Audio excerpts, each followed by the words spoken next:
are some of the world's most unexpected demographic communities. Did you know that if you go to the country of Haiti, specifically to the town of Kazal, you can find the Polish Haitians, or at least the people that have Polish ancestry as they intermixed with the locals. But how did Polish people even end up in Haiti? Well, long story short, Napoleon sent in a brigade to fight against the Haitian rebel groups in the 1800s, which included some Polish soldiers because Poland was subjugated under the French Empire. But when they got there, a lot of the Polish soldiers were like, wait, we don't even like being under the French. Let's join these Haitians. So the Haitians accepted them, they stayed, intermarried with the local women, and then eventually made a bunch of mixed race babies, and now there's a whole community of them. Next one, Koreans in Uzbekistan? What?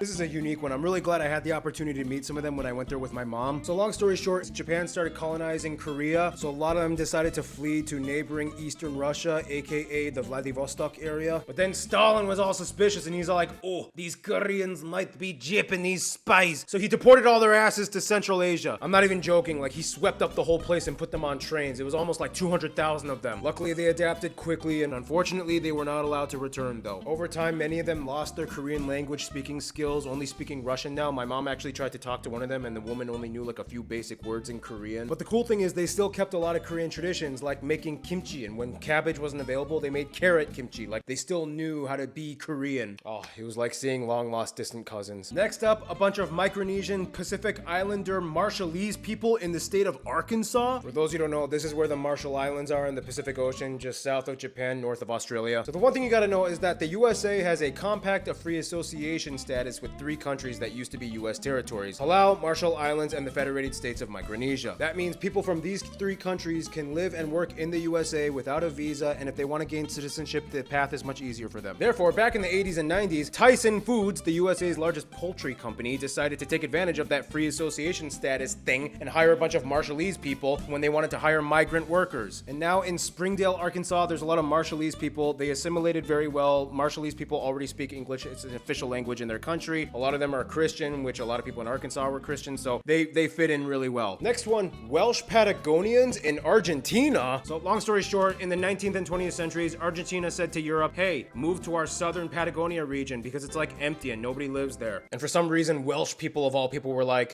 okay. So they went from this to this. And today there's a community of about 70,000 random Welsh people living in Patagonia, and it's estimated that somewhere around maybe 10% of them still speak Welsh. So there you go, some unexpected demographic groups across the world. What are some other ones that you know about? Let me know in the comments.